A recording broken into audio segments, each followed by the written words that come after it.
पति बाहर रहता था और इसी का फायदा उठाकर पत्नी के अवैध संबंध अपने ही सगे भतीजे के साथ स्टार्ट हो जाता, जिसकी उम्र मात्र 19 साल थी और दोनों एक ही घर के अंदर रहता था।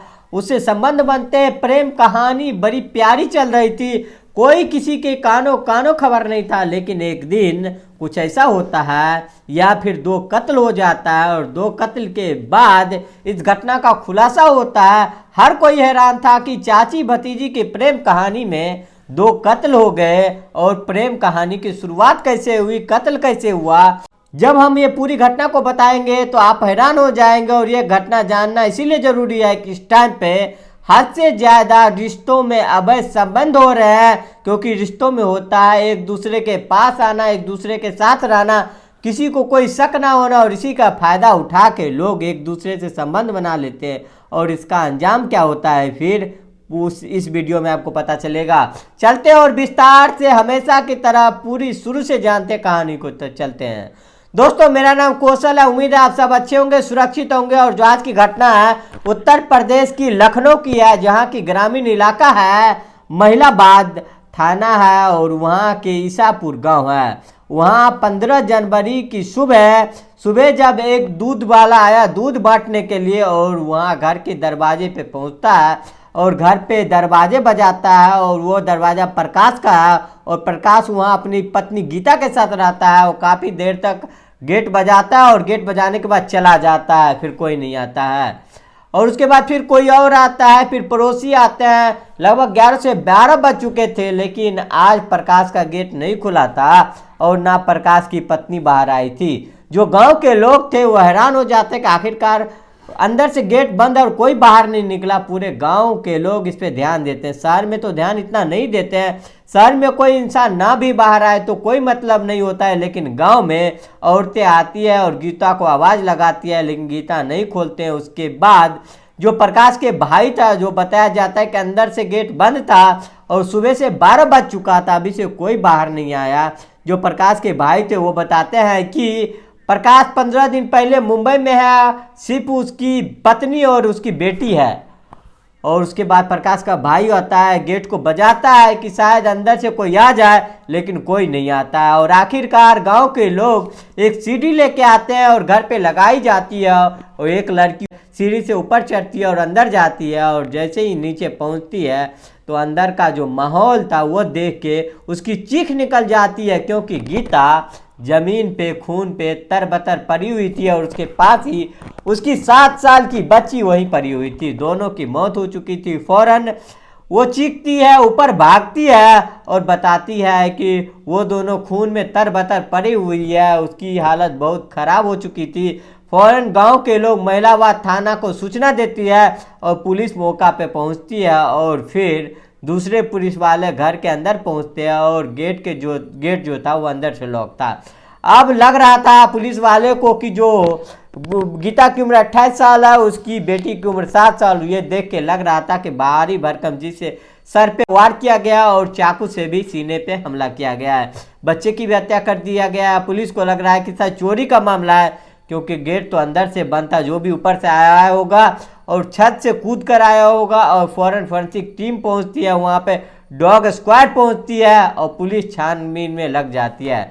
जब पुलिस पहला पुलिस को लगता है कि लूट का मामला है, गांव को लोगों को पता चलता है कैसा हुआ है। उसकी पति मुंबई में है, लॉन्ड्री का काम करता है उसका पति, और 15 दिन पहले वो मुंबई गया। घर पे सिर्फ गीता और अपनी बेटी रहती थी और कोई नहीं था। और रात के टाइम शायद कोई बदमाश घर के अंदर आए होंगे लूटपाट करने के लिए और फिर हत्या को अंजाम दिया।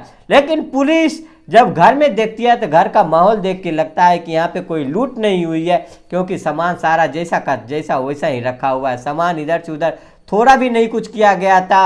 अब पुलिस को ये सूचना मिलती है कि ये लूट नहीं, जो भी घर के अंदर आया है सिर्फ हत्या के इरादा से आया था।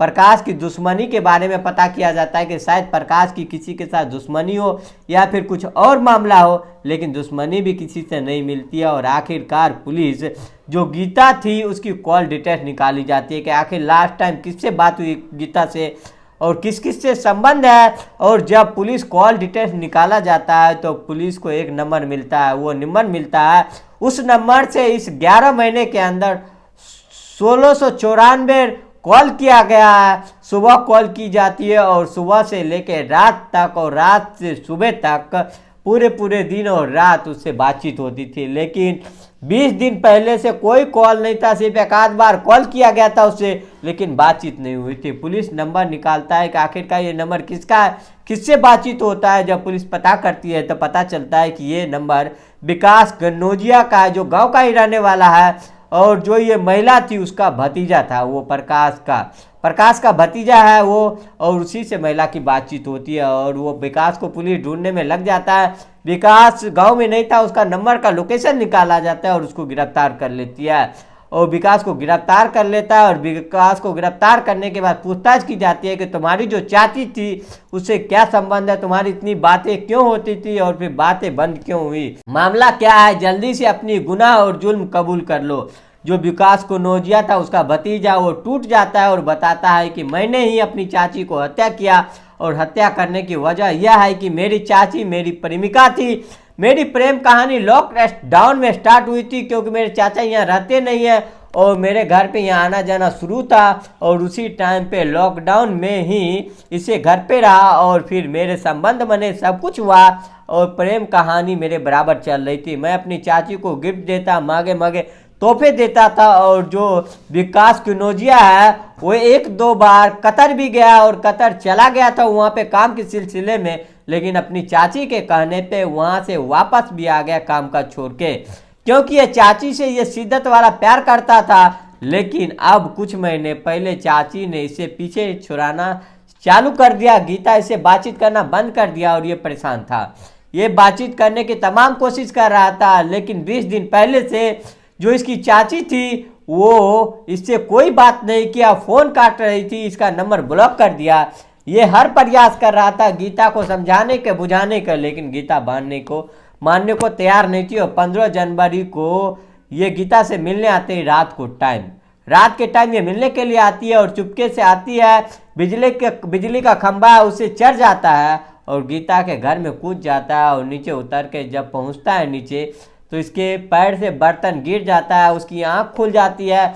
गीता की जब आंख खुलती है तो पूछता है तुम क्यों आए हो यहाँ पे। गीता कमरे के अंदर ले जाते हैं और अंदर में जाके एक दूसरे से बहुत बहस होता है। गीता बोलते हैं मुझे तुमसे कोई मतलब नहीं है, मुझे अपने बच्ची को देखना है, मैं अपने पति के साथ देखना है, मैंने बहुत गलत काम कर लिया, मैं अब तुमसे नहीं कोई रिलेशन रखना। क्योंकि अब विकास का दिमाग खराब हो जाता है, उसकी ज़िंदगी बर्बाद कर ली अपनी चाची के चक्कर में और उसकी प्रेमिका इससे समझने के लिए तैयार नहीं होता और वहाँ पे दिमाग खराब होता है। और वो लकड़ी पे रखा हुआ था, वहाँ से लकड़ी लेके उसके सर पे मार देता है। गीता की चीख निकल जाती है और चीखने के दौरान उसकी बच्ची की आँख खुल जाती है और वो फिर चाकू उठा के उस सीने पे मारता है और फिर और ज़ोर से उसकी बच्ची चीखने लगता है। और उसके बाद वो अपनी बच्ची को भी मार देता है और वहाँ से डर के वो वहाँ से भाग जाता है। वो गीता को मारना नहीं चाह रहा था, लेकिन इसके दिमाग पे गुस्सा आ गया, इसीलिए वो गीता को मार दिया। गीता क्योंकि इससे बातचीत नहीं कर रहा था और ये फिर वहाँ से फरार हो गया और पुलिस ने कॉल डिटेल की वजह से उसको पकड़ लिया।